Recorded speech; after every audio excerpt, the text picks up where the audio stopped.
നമസ്കാരം. ഇന്നത്തെ പത്രങ്ങളിലെ പ്രധാന തലക്കെട്ടുകൾ പരിശോധിക്കാം. ആദ്യം മാതൃഭൂമിയാണ്. മാതൃഭൂമിയിലേക്ക് വരുമ്പോൾ വലിയ പ്രാധാന്യത്തിൽ നൽകിയിരിക്കുന്ന വാർത്ത CPM സമ്മേളനവുമായി ബന്ധപ്പെട്ട വാർത്തയാണ്. ക്യാപ്റ്റന്റെ വിജയം എന്ന തലക്കെട്ടോടുകൂടിയാണ് വാർത്ത നൽകിയിട്ടുള്ളത്. മുഖ്യമന്ത്രിയുടെ നയത്തിന് പാർട്ടി അംഗീകാരം എന്ന് പറഞ്ഞുകൊണ്ട് മറ്റൊരു സബ് ഹെഡിങ് നൽകിയിട്ടുണ്ട്. എല്ലാവർക്കും സൗജന്യമില്ല എന്ന തലക്കെട്ടോടുകൂടി CPM സംസ്ഥാന സമ്മേളനത്തിൽ നവകേരളത്തിനായുള്ള നയവും അതിൽ നിന്ന് പിന്നോട്ടില്ല എന്നും വ്യക്തമാക്കി മുഖ്യമന്ത്രി പിണറായി വിജയൻ എന്ന വാർത്ത നൽകുന്നുണ്ട്. പ്രതിനിധികൾ ഉയർത്തിയ ആശങ്കകൾക്ക് പാർട്ടി നയത്തിൽ ഉറച്ചു നിന്നായിരിക്കും പദ്ധതികളും വിഭവ സമാഹരണവും എന്ന് മുഖ്യമന്ത്രി മറുപടി നൽകി എന്ന് പറഞ്ഞുകൊണ്ടാണ് ആ വാർത്ത പുരോഗമിക്കുന്നത്. അതുകൂടാതെ തന്നെ MV ഗോവിന്ദൻ തുടരും എന്ന് പറഞ്ഞുകൊണ്ട് വാർത്ത നൽകുന്നുണ്ട്. CPM സംസ്ഥാന സെക്രട്ടറിയായി MV ഗോവിന്ദൻ വീണ്ടും തെരഞ്ഞെടുത്തു എന്ന് പറഞ്ഞുകൊണ്ടാണ് വാർത്ത പുരോഗമിക്കുന്നത്. മറ്റ് വാർത്തകളിലേക്ക് വരുമ്പോൾ മാതൃഭൂമിയിൽ രണ്ടാമത്തെ വലിയ പ്രാധാന്യത്തിൽ നൽകിയിരിക്കുന്നത് രോഹിത്തിന്റെ മികവിൽ ഇന്ത്യ ചാമ്പ്യന്മാർ എന്ന് പറഞ്ഞുകൊണ്ട് ക്രിക്കറ്റുമായി ബന്ധപ്പെട്ട വാർത്തയാണ്. ക്യാപ്റ്റൻ രോഹിത് ശർമ്മ എല്ലാം കരുതി വെച്ചത് ഈ ദിവസത്തിന് വേണ്ടിയായിരിക്കണം. റൺ കണ്ടെത്താൻ മറ്റെല്ലാവരും കഷ്ടപ്പെട്ട പിച്ചിൽ ക്യാപ്റ്റന്റെ കളിയുമായി നിറഞ്ഞ രോഹിത് ശർമ്മയിലൂടെ ഇന്ത്യ വീണ്ടും ICC ചാമ്പ്യൻ ട്രോഫി ക്രിക്കറ്റ് ജേതാക്കൾ എന്ന് പറഞ്ഞുകൊണ്ടാണ് ആ വാർത്ത പുരോഗമിക്കുന്നത്. മറ്റു വാർത്തകളിലേക്ക് വരുമ്പോൾ ഗുരു ഗാന്ധിജി സമാഗമ ശതാബ്ദി ആഘോഷം 12-ന് എന്ന് പറഞ്ഞുകൊണ്ടൊരു വാർത്തയാണ്. മഹാത്മാഗാന്ധി ശ്രീനാരായണ ഗുരുദേവനെ ശിവഗിരിയിൽ സന്ദർശിച്ചതിന്റെ ശതാബ്ദി ആഘോഷം 12-ന് ശിവഗിരിയിൽ നടക്കും എന്ന് പറഞ്ഞുകൊണ്ടാണ് വാർത്ത പുരോഗമിക്കുന്നത്. അടുത്തത് ജന്മഭൂമിയാണ്. ജന്മഭൂമിയിലേക്ക് വരുമ്പോൾ വലിയ പ്രാധാന്യത്തിൽ നൽകിയിരിക്കുന്ന വാർത്ത CPMന്റെ ചതി വഞ്ചന എന്ന് പറഞ്ഞുകൊണ്ടൊരു വാർത്തയാണ്. CPM സമ്മേളനവുമായി ബന്ധപ്പെട്ട വാർത്തയാണ്. CPM സംസ്ഥാന സമ്മേളനം സമാപിക്കുന്നതിന് തൊട്ടു മുൻപ് പാർട്ടിയുടെ ചതിയും വഞ്ചനയും അവഹേളനവും പൊതുസമൂഹത്തിന് മുന്നിൽ വെളിച്ചപ്പെട്ടു. പത്തനംതിട്ട CPM ജില്ലാ സെക്രട്ടേറിയറ്റ് അംഗവും മുൻ MLAയും ദേവസ്വം ബോർഡ് പ്രസിഡന്റുമായിരുന്ന A പത്മകുമാറാണ് ഇക്കാര്യം തുറന്നു പറഞ്ഞത് എന്ന് പറഞ്ഞുകൊണ്ടാണ് വാർത്ത പുരോഗമിക്കുന്നത്. സംസ്ഥാന സമിതിയിലേക്ക് പരിഗണിക്കാത്തതിൽ പ്രതിഷേധിച്ച് സംസ്ഥാന സമ്മേളനം പത്മകുമാർ ബഹിഷ്കരിച്ചു എന്ന് പറഞ്ഞുകൊണ്ടാണ് ആ വാർത്ത പിന്നീട് പുരോഗമിക്കുന്നത്. വിമർശിക്കാൻ വിദൂര സാധ്യത ഉള്ളവരെ ഒഴിവാക്കി എന്ന് പറഞ്ഞുകൊണ്ട് മറ്റൊരു സബ് ഹെഡിങ്ങും സ്റ്റോറിയും നൽകിയിട്ടുണ്ട്. അതുകൂടാതെ ചരിത്രവും വ്യവസ്ഥിതിയും അവഗണിച്ചവർക്കൊപ്പം രാജ്ഭവൻ ഉണ്ടാകുമെന്ന ഗവർണറുടെ വാക്കുകളും ഗവർണർ വയനാട്ടിലെ വനവാസി ഉരുളമ്മമാരുടെ പരാതികൾ കേൾക്കുന്നതുമായി ബന്ധപ്പെട്ട ചിത്രം കൂടി പങ്കുവച്ചുകൊണ്ടാണ് ആ വാർത്ത നൽകുന്നത്. മറ്റൊന്ന്, സ്കൂളുകൾ നിരീക്ഷിക്കാൻ ഗവേണിംഗ് ബോഡി ഹൈക്കോടതി നിർദ്ദേശം അട്ടിമറിച്ചു എന്ന് പറഞ്ഞുകൊണ്ടുള്ള വാർത്തയാണ്. വിദ്യാലയങ്ങളെ ലഹരിയുടെ പിടിയിൽ നിന്ന് രക്ഷിക്കാൻ വിവിധ വകുപ്പുകളെ ഏകോപിപ്പിച്ച് ഗവേണിംഗ് ബോഡി രൂപീകരിക്കണമെന്ന ഹൈക്കോടതിയുടെ നിർദ്ദേശം അട്ടിമറിച്ചു എന്ന് പറഞ്ഞുകൊണ്ടാണ് ആ വാർത്ത നൽകിയിട്ടുള്ളത്. ഗവേണിംഗ് ബോഡി രൂപീകരിച്ച് വിദ്യാഭ്യാസ സ്ഥാപനങ്ങളിൽ ശക്തമായ നിരീക്ഷണത്തിനായിരുന്നു ഹൈക്കോടതിയുടെ നിർദ്ദേശം എന്ന് പറഞ്ഞുകൊണ്ട് നൽകുന്നുണ്ട്. പ്രവർത്തനങ്ങൾക്ക് ആളില്ല, നടക്കുന്നത് കോളം പൂരിപ്പിക്കൽ മാത്രം എന്ന് പറഞ്ഞുകൊണ്ട് മറ്റൊരു ഹൈലൈറ്റ് സ്റ്റോറി, ഒരു സബ് സ്റ്റോറി ഇതുമായി ബന്ധപ്പെട്ട് നൽകുന്നുണ്ട്. സർഗാത്മക യുവത്വത്തിലൂന്നി ലക്ഷ്യ എന്ന് പറഞ്ഞുകൊണ്ട് മറ്റൊരു വാർത്തയാണ്. ലഹരിക്കെതിരായ മുന്നേറ്റത്തിന് ആഹ്വാനം, ഇന്നത്തെ വിദ്യാഭ്യാസം കുട്ടികളെ അലസരാക്കിയെന്ന് ജേക്കബ് തോമസ് എന്ന് പറഞ്ഞുകൊണ്ടാണ് ആ വാർത്ത നൽകിയിട്ടുള്ളത്. അടുത്തത് ദേശാഭിമാനിയാണ്. ദേശാഭിമാനിയിലേക്ക് വരുമ്പോൾ നയിക്കാൻ മാഷ് എന്ന് പറഞ്ഞുകൊണ്ട് ഗോവിന്ദൻ മാഷിന് 2ാം ഊഴം ലഭിച്ചതുമായി ബന്ധപ്പെട്ട വാർത്തയാണ് നൽകുന്നത്. വാർത്തയുമായി ബന്ധപ്പെട്ട് വലിയ ചിത്രം പങ്കുവച്ചുകൊണ്ടാണ് ദേശാഭിമാനി ആ വാർത്ത നൽകിയിട്ടുള്ളത്. കോൺഗ്രസിൻ്റേത് അധാർമിക സമീപനമെന്ന കാരാട്ടിൻ്റെ വാക്കുകളും വലിയ പ്രാധാന്യത്തിൽ വാർത്തയായി ഇടം പിടിക്കുന്നുണ്ട്.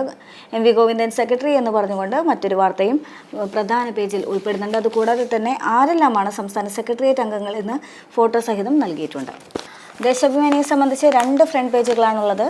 ചെങ്കടലിരമ്പം സംസ്ഥാന സമ്മേളനത്തിന് ഉജ്ജ്വല സമാപനം എന്ന് പറഞ്ഞുകൊണ്ടാണ് അടുത്ത പേജിൽ വലിയ പ്രാധാന്യത്തിൽ വാർത്ത നൽകിയിട്ടുള്ളത്. മുന്നേറാൻ പുതുവഴി എന്ന് പറഞ്ഞുകൊണ്ട് മറ്റൊരു തലക്കെട്ട് നൽകിയിട്ടുണ്ട്. ഒഴുകിയെത്തി മനുഷ്യമഹാസമുദ്രം എന്ന് പറഞ്ഞുകൊണ്ട് എന്താണ് യഥാർത്ഥത്തിൽ സമ്മേളനത്തിൻ്റെ സമാപനവുമായി ബന്ധപ്പെട്ട വാർത്തയും നൽകുന്നുണ്ട്.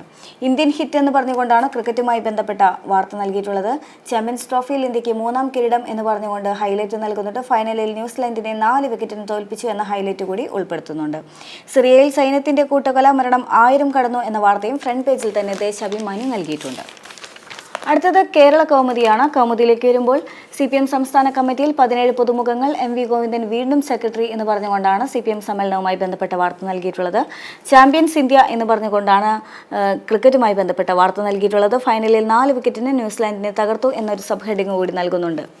അടുത്തത് മാധ്യമമാണ്. മാധ്യമത്തിലേക്ക് വരുമ്പോൾ ഇന്ത്യക്ക് കിരീടം എന്ന് പറഞ്ഞുകൊണ്ടാണ് ക്രിക്കറ്റുമായി ബന്ധപ്പെട്ട വാർത്ത നൽകുന്നത്. ദുബൈയിൽ നടന്ന ചാമ്പ്യൻ ട്രോഫി ക്രിക്കറ്റ് ഫൈനലിൽ ന്യൂസിലൻഡിനെ തോൽപ്പിച്ച ഇന്ത്യൻ ടീം കപ്പുമായി നിൽക്കുന്ന ഒരു ചിത്രം കൂടി പങ്കുവയ്ക്കുന്നുണ്ട്. ഗോവിന്ദകാലം എന്ന് പറഞ്ഞുകൊണ്ടാണ് CPM സംസ്ഥാന സെക്രട്ടറിയായി ഗോവിന്ദൻ തുടരുന്ന വാർത്ത നൽകിയിട്ടുള്ളത്.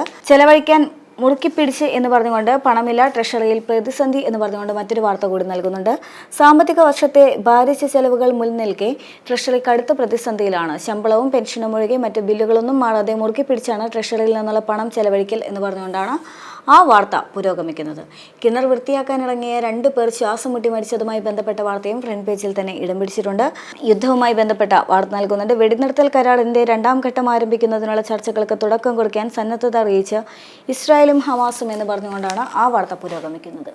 അടുത്തത് മലയാള മനോരമയാണ്. മനോരമയിലേക്ക് വരുമ്പോൾ ഗെറ്റ് സെറ്റ് ഗോവിന്ദൻ എന്ന് പറഞ്ഞുകൊണ്ടാണ് തലക്കെട്ട് നൽകിയിട്ടുള്ളത്. സെക്രട്ടേറിയറ്റിൽ 3 പുതുമുഖങ്ങൾ, സംസ്ഥാന കമ്മിറ്റിയിൽ 15, മന്ത്രി ആർ ബിന്ദു കമ്മിറ്റിയിൽ വീണ ജോർജ് സ്ഥിരം ക്ഷണിതാവ് എന്ന് പറഞ്ഞുകൊണ്ടാണ് തലക്കെട്ട് നൽകിയിട്ടുള്ളത്. വിയോജിപ്പ് എന്ന് പറഞ്ഞുകൊണ്ട് സംസ്ഥാന സെക്രട്ടേറിയറ്റിലേക്ക് പരിഗണിക്കാത്തതിൽ പ്രതിഷേധം മറച്ചുവെക്കാതെ പി ജയരാജനും ജെ മേഴ്സിക്കുട്ടിയമ്മയും എന്ന് പറഞ്ഞുകൊണ്ട് മറ്റൊരു വാർത്ത കൂടി നൽകുന്നുണ്ട്. മറ്റു വാർത്തകളിലേക്ക് വരുമ്പോൾ ചാമ്പ്യൻസ് എന്ന് പറഞ്ഞുകൊണ്ടാണ് ക്രിക്കറ്റുമായി ബന്ധപ്പെട്ട സ്പോർട്സുമായി ബന്ധപ്പെട്ട വാർത്ത നൽകിയിട്ടുള്ളത്. ഇന്ത്യ ചാമ്പ്യൻസ് ട്രോഫി ഏകദിന ക്രിക്കറ്റ് ജേതാക്കൾ, ഫൈനലിൽ ന്യൂസിലാൻഡിനെതിരെ 4 വിക്കറ്റ് ജയം എന്ന് പറഞ്ഞുകൊണ്ടാണ് ആ വാർത്ത നൽകിയിട്ടുള്ളത്. മറ്റൊന്ന്, ഹൈബ്രിഡ് കഞ്ചാവുമായി സിനിമാ മേക്കപ്പ് ആർട്ടിസ്റ്റ് പിടിയിലായ വാർത്തയാണ്. അറസ്റ്റ് ലൊക്കേഷനിലേക്കുള്ള യാത്രക്കിടെ എന്ന് പറഞ്ഞുകൊണ്ട് രഞ്ജിത്ത് ഗോപിനാഥിന്റെ ചിത്രം കൂടി പങ്കുവയ്ക്കുന്നുണ്ട്. മറ്റു വാർത്തകളിലേക്ക് വരുമ്പോൾ തലസ്ഥാനത്ത് UDF ഘടകകക്ഷികളുമായി ദീപാദാസ് മുൻഷി ചർച്ചയ്ക്ക് എന്ന് പറഞ്ഞുകൊണ്ടുള്ള വാർത്തയാണ്. UDF ഘടകകക്ഷികളുടെ മനസ്സിലുള്ളത് അറിയാനുള്ള ചർച്ചകൾ കോൺഗ്രസ് ഹൈക്കമാൻഡ് തുടങ്ങുന്നു എന്ന് പറഞ്ഞുകൊണ്ടാണ് വാർത്ത പുരോഗമിക്കുന്നത്. മറ്റൊന്ന്, ഹേമ കമ്മിറ്റി റിപ്പോർട്ട് മൊഴി നൽകാൻ ആളെത്തിയില്ല, കേസുകൾ തള്ളാൻ പോലീസ് എന്ന് പറഞ്ഞുകൊണ്ടാണ് 30 കേസുകളിൽ അന്വേഷണ സാധ്യതയില്ലെന്ന് കോടതിയെ അറിയിക്കും എന്ന് പറഞ്ഞുകൊണ്ടാണ് ആ വാർത്ത പുരോഗമിക്കുന്നത്. ഏറ്റവും ഒടുവിലെത്തിയത് ദീപികയാണ്. ദീപികയിലേക്ക് വരുമ്പോൾ വലിയ പ്രാധാന്യത്തിൽ നൽകിയിരിക്കുന്ന വാർത്ത സെസ്സും ഫീസും ബദൽ വഴി എന്ന് പറഞ്ഞുകൊണ്ട് വാർത്തയാണ്. ജനത്തെ ബോധ്യപ്പെടുത്തി മാത്രമേ മുന്നോട്ട് പോകാനാകൂ എന്ന് പിണറായി വിജയൻ എന്ന് പറഞ്ഞുകൊണ്ടാണ് സ്ട്രിപ്പ് നൽകിയിട്ടുള്ളത്. വികസനത്തിന് ജനം അനുകൂലമാണ് എന്നും ജനങ്ങളെ വിശ്വാസത്തിലെടുത്ത് മാത്രമേ വികസന രേഖയുമായി മുന്നോട്ട് പോകൂ എന്നും മുഖ്യമന്ത്രി പിണറായി വിജയൻ എന്ന് പറഞ്ഞുകൊണ്ടാണ് ആ വാർത്ത പുരോഗമിക്കുന്നത്. മറ്റൊന്ന്, ബജറ്റ് സമ്മേളനവുമായി ബന്ധപ്പെട്ട വാർത്തയാണ്. 2ാം ഘട്ടത്തിന് ഇന്ന് തുടക്കം എന്ന തലക്കെട്ടോടുകൂടിയാണ് വാർത്ത നൽകിയിട്ടുള്ളത്. പാർലമെന്റിന്റെ ബജറ്റ് സമ്മേളനത്തിന്റെ 2ാം ഘട്ടത്തിന് ഇന്ന് തുടക്കമാകും. അമേരിക്കൻ ഉൽപ്പന്നങ്ങളുടെ ഇറക്കുമതി തീരുവയടക്കം കേന്ദ്ര സർക്കാരിന്റെ നിലപാടിൽ പ്രതിഷേധം ഉന്നയിക്കാൻ പ്രതിപക്ഷ പാർട്ടികൾ തീരുമാനിച്ചിട്ടുണ്ട് എന്ന് പറഞ്ഞുകൊണ്ടാണ് വാർത്ത പുരോഗമിക്കുന്നത്. മറ്റൊന്ന്, കിണർ തേകാനിറങ്ങിയ തൊഴിലാളിയും രക്ഷിക്കാൻ ശ്രമിച്ച ഓട്ടോ ഡ്രൈവറും ശ്വാസം മുട്ടി മരിച്ചു എന്ന വാർത്തയും വലിയ പ്രാധാന്യത്തിൽ നൽകുന്നുണ്ട്. മറ്റൊന്ന്, തെലങ്കാന ദുരന്തം, ഒരു മൃതദേഹം കണ്ടെത്തി എന്ന് പറഞ്ഞുകൊണ്ടുള്ള വാർത്തയും ഫ്രണ്ട് പേജിൽ തന്നെ ഇടം പിടിച്ചിട്ടുണ്ട്. ICCയുമായി ബന്ധപ്പെട്ട വാർത്തയും ഇന്ത്യ ചാമ്പ്യൻസ് എന്ന തലക്കെട്ടോടുകൂടി ഫ്രണ്ട് പേജിൽ തന്നെ ഇടം പിടിച്ചിട്ടുണ്ട്. ഇത്രയുമാണ് ഇന്നത്തെ പത്രങ്ങളിലെ പ്രധാന തലക്കെട്ടുകൾ. ഗിന്നസ് ബുക്കിൽ ഇടം നേടിയ ചരിത്ര പ്രസിദ്ധമായ ആറ്റുകാൽ പൊങ്കാല 2025 മാർച്ച് 13 വ്യാഴാഴ്ച അടുപ്പുവിട്ട് രാവിലെ 10:15 പൊങ്കാല നിവേദ്യം ഉച്ചയ്ക്ക് 1:15.